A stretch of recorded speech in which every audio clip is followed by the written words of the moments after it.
Welcome to On the Ballot with Ballotpedia, where we connect people to politics by providing neutral, nonpartisan, and reliable information on our government, how it works, and where it's headed. I'm Jeff Pallette. Thanks for being with us. Today, we're going to revisit one of the earliest podcast episode topics, neutrality and bias. So, one of the most important concepts that we talk about here at Ballotpedia. And today, we're gonna give you a little peek under the hood at how we publish our content in a neutral and bias-free way. We live in a really politically charged time. It's kind of the understatement of the century. But different terminology exists across the political spectrum, and we're here at Ballotpedia to present just the facts, so you can make up your own opinion, your own judgment, and decide what to believe for yourself as you decide how you want to participate in our political system. So in the midst of our election coverage, with less than a week to go now until Election Day, we thought it'd be fun and appropriate to take a step back and talk a little bit about our policies and strategies when it comes to publishing really high quality and bias-free content. So today I'm joined by Kelly Coyle, our editorial quality associate. Kelly's kind of our internal expert in all things bias related when it comes to our coverage, and I am excited to welcome her on the show. So Kelly, good morning. Thanks for being here. Hey, Jeff. It's good to be here. Thanks for having me. We kind of tag team bias training for our staff. How many of those trainings have we led at this point over the years, would you say? I've kind of lost count, I think. Yeah, I don't even know. I know we've told the exact same stories probably 15 or 20 times. When we get to certain bias documents, we have our favorites. So yeah. Yeah, we do. Yeah. Well, the reason why we are so persistent about that is because bias is really hard, just to sort of not bury the lead. Bias-free content, being neutral, is really hard. Mm-hmm. One of the things that we do to accomplish that is we really persistently, consistently, and regularly train and retrain internally at the company around how can we produce bias-free content. So what is it, though, about writing neutral content, Kelly, that is hard? What makes that so hard? I think what's so difficult is that bias is just the norm, whether it's intentionally or unintentionally. I think when we have new writers, sometimes they come on and they think they're writing in a neutral manner, but they haven't really thought about the nuances of bias or like their own unconscious bias, I guess, biases that they aren't even aware of, maybe because they're part of certain speech tribes. And I think what we try to do is just show them like, hey, how would a person on this part of the political spectrum view what you're writing? Or how would a person on this part of the political spectrum view what you're writing? And always thinking about our readers and how they're going to perceive what we're writing is important to us, so that we are providing them with neutral content. I also think something that comes into play here, like what I was just talking about with political speech tribes, is that different groups will use different terms to talk about the same issue. And if you aren't reading widely, you may not be aware of that. I think one really prominent issue right now is immigration. People in a right-leaning speech tribe tend to use the term illegal immigrant or illegal migrant, whereas people in left-leaning speech tribes tend to just use the term migrant. And by using one of those terms, we would be choosing a side or presenting information in a slightly biased way, or just showing that we aren't aware of the language that different political tribes are using. So we try to teach our writers that they need to be aware of that, so that we aren't providing biased content for our reader. Well, let's step back for a sec. So what is a speech tribe? You know, you and I get so used to using these terms so frequently. Right. Let's just define that for listeners. So what is a speech tribe? So a speech tribe is a political group who uses certain terminology that's specific to them to define an issue in a way that suits them politically, that kind of frames an issue in a way that's positive to their message to voters. Yeah, and I think it's always a really fun thing to explain in a non-political term in some respects, right? We always say in these training calls that a speech tribe essentially is language that causes someone on the other side to identify some kind of team, grouping, or whatever based on the language you use. So, for instance, I'm from New Jersey originally. And one of the things that people from New Jersey say is, I'm going down the shore this weekend. To people outside of New Jersey, this phrase makes no sense whatsoever. It is just a weird smashing together of three words, down the shore. Now, if you're from New Jersey, you understand that what that means is you're going to the beach. Uh-huh. So if I'm here in South Carolina where I live now and someone comes up to me and says, I'm going down the shore this weekend, right, I would understand what they mean. They mean they're going to the beach.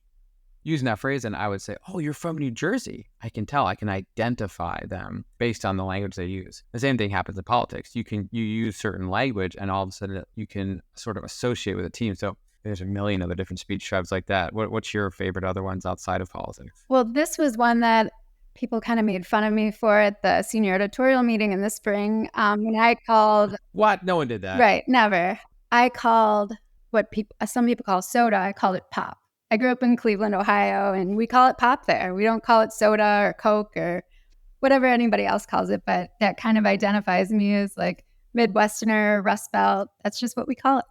It's always been such a crazy mystery to me when someone goes to a restaurant and they say, I want a Coke. But what they really mean is they want Sprite. And somehow there's some magical telekinesis that happens where the server understands what they mean by that and suddenly comes to the table with Sprite when all they said is Coke. It's very fascinating to me. Yeah. There's been, dozens of news articles written about this over the years where, you can see like funny words that are used in different states and, common colloquialisms and things like that. So that sort of like fun and interesting concept applies really seriously to political writing. So talk a little bit about our own bias terminology and bias coverage and how do we define bias internally?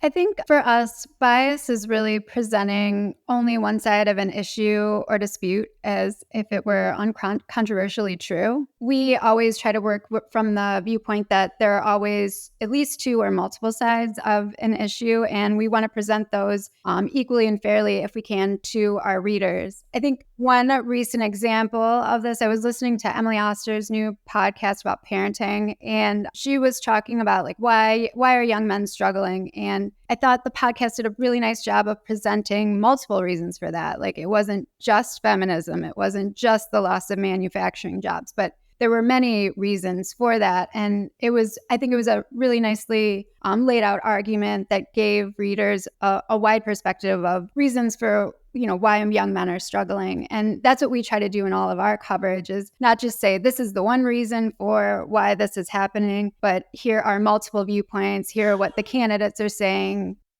Yeah, that's really interesting, Kelly. And one of the things that I know we kind of say very openly and explicitly internally is you have to acknowledge the reality of your readers. So for instance, we say somewhat crudely, whether you love Harris, hate Harris, love Trump, hate Trump, any and all in between, we expect that our audience falls somewhere in that entire spectrum.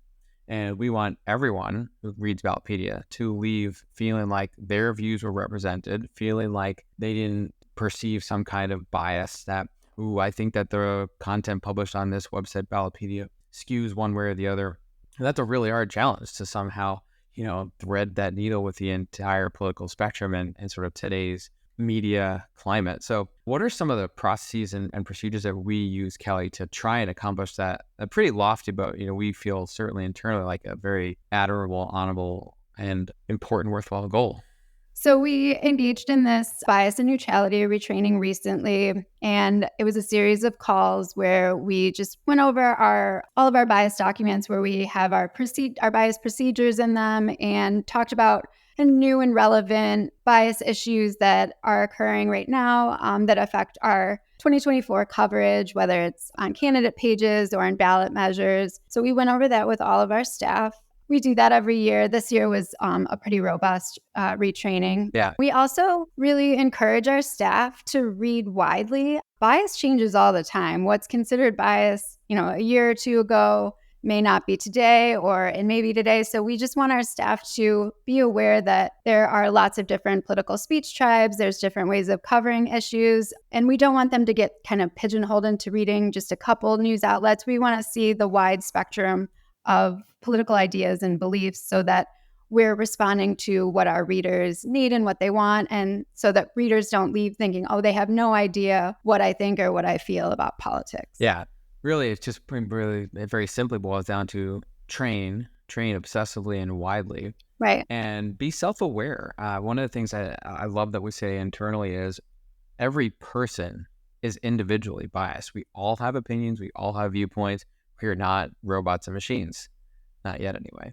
However, individually biased people can come together and produce a neutral product. Exactly. But one of the things you really have to do is acknowledge your own biases, be aware of that so that you can kind of seek it out, gain peer advice from others and really challenge yourself. And we do that regularly.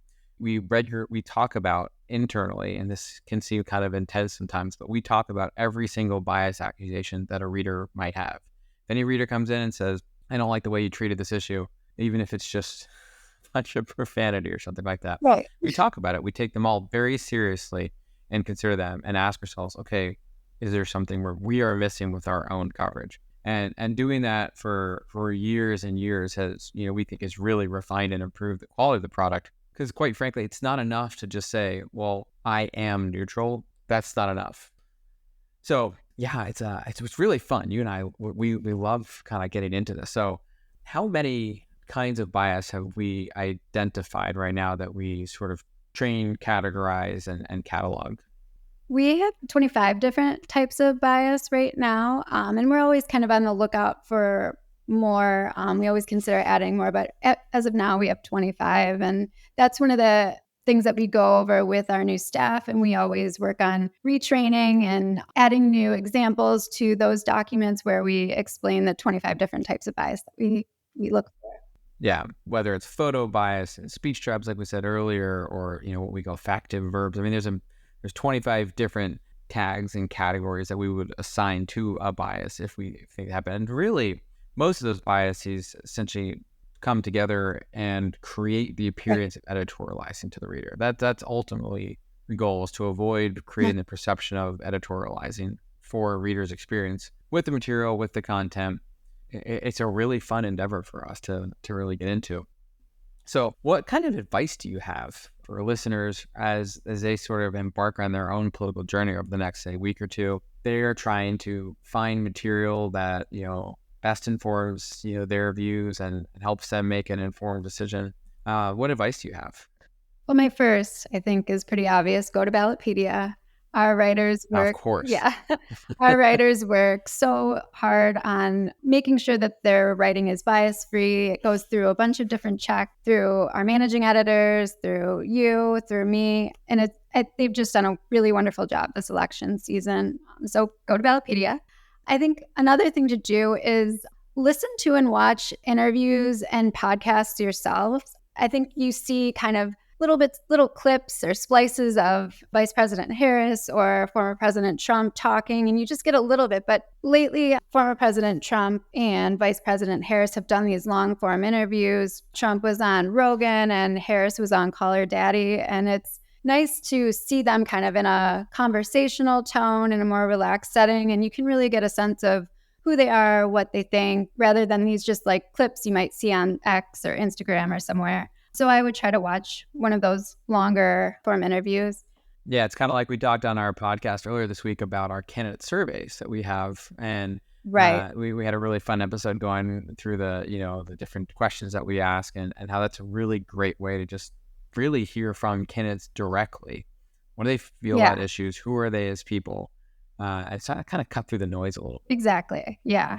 I would also say read widely. That's, again, like I've said, we ask our writers to do that, but reading widely gives you a better perspective on how different people view these candidates or view the ballot measures or issues that you may be voting on. And then I think, too, find people and sources that you trust, and that will come from reading widely. You'll see, okay, I trust this voice or I trust this person, and, these ones not so much. That's kind of my advice, and I hope that's helpful for our readers as they continue to fill out their ballots. Yeah, we have such, really great respect for our readers, for you listeners, because your participation in our political process is why we do what we do. And, we certainly wouldn't be here today if it wasn't for the, the need and the interest in sort of American political participant to understand our somewhat complicated, but very interesting and very noble electoral process. So we're grateful for you listeners out there, and we hope we're here to help. Yep. And hey, if you are listening and you read something on Ballotpedia and you think there's a problem with it, tell us. You can email us at editor@ballotpedia.org. And as Kelly and I said earlier, we will take it very seriously and we'll look through it. So don't hesitate to let us know if you see something that seems amiss, because people make mistakes, and that's how you grow and improve. So what do you think? Should we change up our bias training next year, or should we just keep going with it? I don't know. I mean, I think it's working pretty well for us. Maybe we should refresh our examples or our movie reference. I need to pick a new movie to quote or something like that, right? Yeah, I do a new the same. story. Stop talking about New Jersey and down the shore. Yeah, maybe we'll zhuzh it up a little bit for next year. Yeah. All right. Well, Kelly, thanks so much for coming on the show today. Good to have you. Great. Thank you so much for having me. And for our listeners, you can learn more about our election coverage at the link in our show notes. You can also read all sorts of our bias documentation that we have in the show notes as well. We'll be back tomorrow with another episode. You can expect On the Ballot to be coming at you pretty much daily through election season to keep you up with the latest news and developments. So please make sure you subscribe to On the Ballot wherever you listen to podcasts. I'm Jeff Pallette, and thanks for listening.